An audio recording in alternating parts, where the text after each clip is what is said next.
Hi, everyone. We're here with Ayaz and Lexi from First Home Mortgage, and I wanted to congratulate Ayaz for being number one in the company. Thank you very much, Lee. To you. We're here just talking about like what's going on with mortgages. What are we going to see this year? So my number one question is, what do you see changing that would help consumers at this point? Yeah, absolutely. So everyone's just very nervous and just wants to know what the next steps are and what rates are going to do, right? For the last year, 2 years, everyone's been hearing rates are going to go down. When, if, how. The Fed started actually cutting rates last year, which we thought was going to be a different effect than what they did. But now we're finally here. The Inauguration Day is done, and you keep hearing the word tariffs. So with the new administration, I think there'll be some reduced regulation, which will hopefully help building homes faster, potentially less regulatory cost to doing a mortgage, and to open up more options. Hopefully there'll be other private investors and different options for our end consumer to hopefully, drive not only demand, but hopefully put more people into more houses. Okay. When it comes to the tariffs, so what we don't want to happen is we don't want inflation to get worse. So currently, the things the Fed are looking for are inflation. Is it going down? Is it going up? Is it staying the same? Hopefully it's going down. And then the second thing is job creation. Is the economy doing well? Can people afford their mortgage payments? Can people afford their houses, et cetera? So the thing with the tariffs, the uncertainty is how high are they going to be? How much? And how will that affect the consumer's end price? Currently today, there are tariffs in place already, which actually are they've been in place for years and years, and they have not affected inflation as much as other people thought. So I think the tone of the tariffs and when they'll be put in place, that will really determine the factor. So we may see some short-term volatility. As you can see, actually, as we're sitting here right now, the 10-year yield has actually dropped over almost 30 points in the last week, which is very optimistic. Good.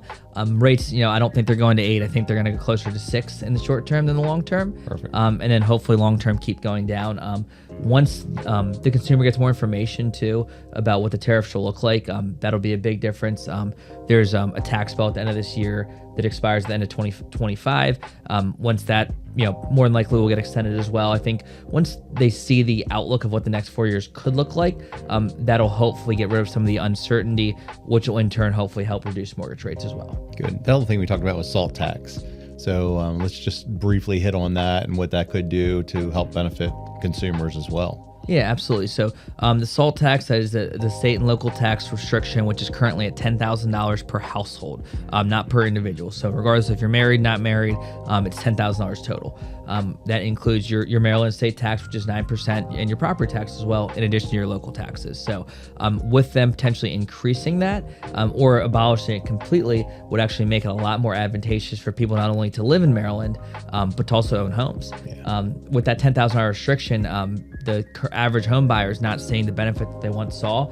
And once they would refile in 2026, I think that would be a big push for people, regardless of what interest rates you're doing, to take advantage of more tax deductibility, which is, one reason people want to buy homes. Right. So all good things there. First, so all far good we're things listening there. Of, extending hopefully the tax laws, which I think will happen since he put them in place. What was that, 2016 or so? Yep, starting in 2017, yep. And then either doing away with SALT tax or increasing it. That way you get more of a write-off. Maybe it goes 10 to 15. We don't know numbers yet, but they'll at least increase from that 10,000, especially since homes are more expensive, taxes are higher, all those type things. Yeah, I can't see a world where the 10,000 stays.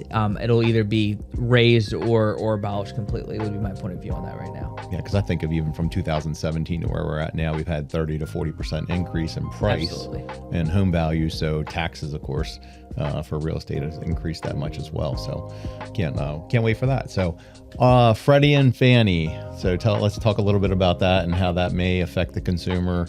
So if you could hit on that, would be fantastic. Yeah, absolutely. So Freddie and Fannie, the two behemoths that control the mortgage world, they've been in conservatorship since about 10, 12 years now, which essentially means they are, government controlled and operated. The current administration would like to get rid of that and put them back on their own and have them be more privatized. It would not be an overnight process whatsoever. Think about like just if you told the stock market that they would be open 2 days a week instead of 5 days a week, it would be a whole mess to get it there. Sure. So the benefits of privatizing them would be increased competition. Your end consumer would have different products potentially available to them, different interest rates potentially available to them, a different process potentially available to them. Currently, so Fannie and Freddie were created to compete with each other to get the end user a better product. Currently, they're unfortunately pretty similar, and which in turn gives lenders, unfortunately, a lot of similar options. Which years ago there was more options to the end user because there's more competition, not only with the mortgage companies but with Fannie and Freddie. So it all starts with Fannie and Freddie on what they are willing to offer to the mortgage companies, so we can offer to the clients. So the downside would be that if the cost would go up potentially of doing a mortgage, depending on the guarantees they still have from the government, if it's an explicit guarantee or not, based on what they forecast on prepayments to be, people making their mortgage, etc. My personal opinion is that I don't think that would change much. I don't think that's going to affect rates much. I think if anything, if they do still get an explicit guarantee from the government, rates would actually go down at that point. Yeah. So overall, it could be a good thing. It could be a good thing. I don't know if it's necessary or if it's the top target right now. I don't think that most people care about it. I think just the administration, when they first came in, it was one of their goals, which they started the groundwork for it then. And my gut would be that they would want to finish it out in this next 4-year term. So I could see it happening. I don't think it'll happen day one. Okay. I think the more of the housing focus will be, hopefully getting rid of some of the layers of permitting that it costs to build new homes. I think that could speed things up there. I think some of the regulatory costs that currently it takes to do a mortgage, that some of that stuff could go away, which hopefully result in a better price for the consumer. As we're sitting here right now, the 10 years are, hovering around mid 4s right now. It hit 4.8 earlier last week.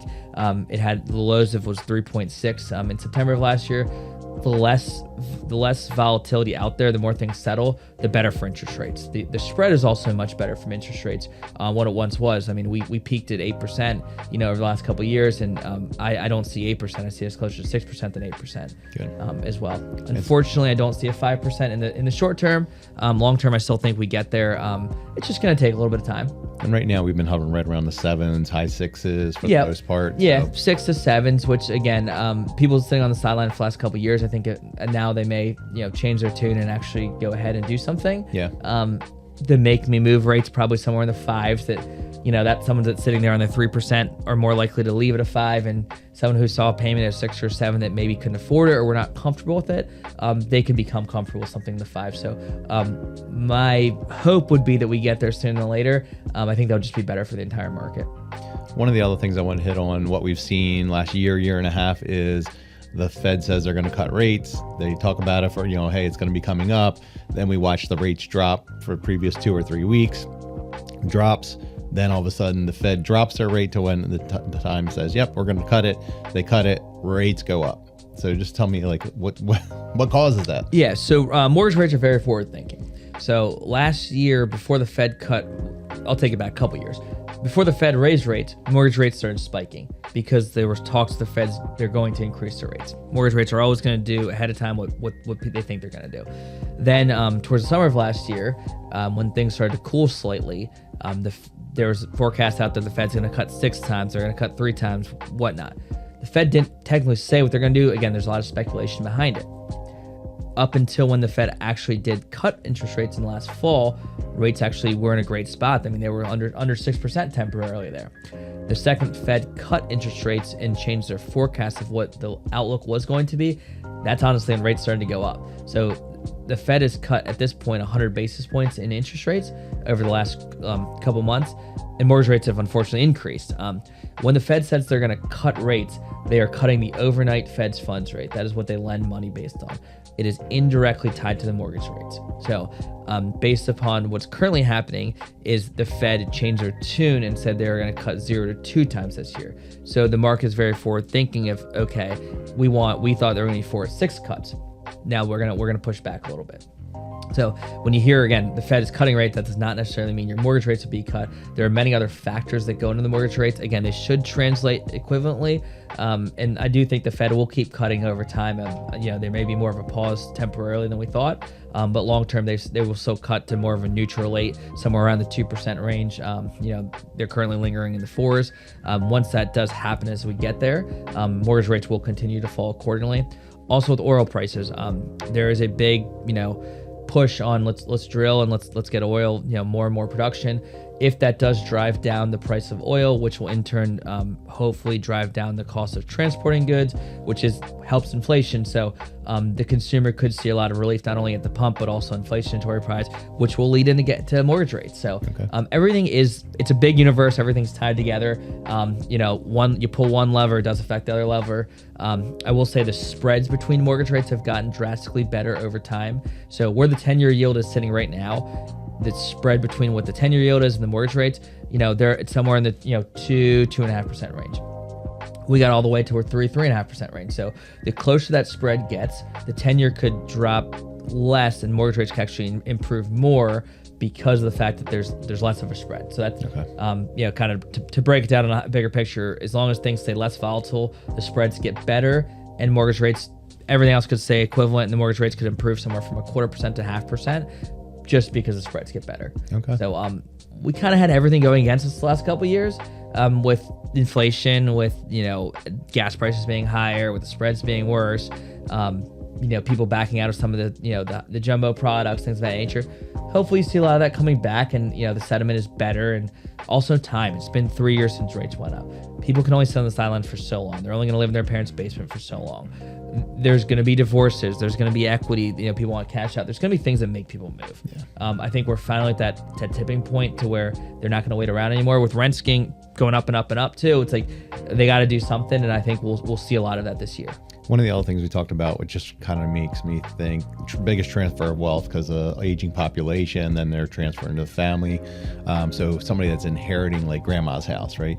If that grandkid takes over that house, now that you're looking at FHA has increased their 203K limit. So 203K for renovation. Now they can renovate instead of $35,000, they could have $70,000 worth of rehab done for a quick 203K loan in a 45-day period of closing, right? Yeah, absolutely. So the models between the conventional renovation and the FHA renovation, they're a lot more lenient than they used to be. There's a lot less red tape. You can go much higher, like $70,000 on a streamline. MMP is also coming out with their own renovation product, which will actually help individuals, first-time homebuyers, get into homes, not only provide down payment assistance, but also provide renovation assistance. So nice. It's not what we thought 5 years ago, where it was a 6-day process and you had to jump through a bunch of hoops. Again, there's a couple additional steps, but I think that as long as the listing agents are more open to working with the right lender with the right product, I think it can go a long way. Okay, awesome. So hopefully that helps. We want to talk all about mortgages. If you have more information or need more information, reach out to the office and we'll be glad to connect you guys. And I look forward to talking to you next time. Thanks.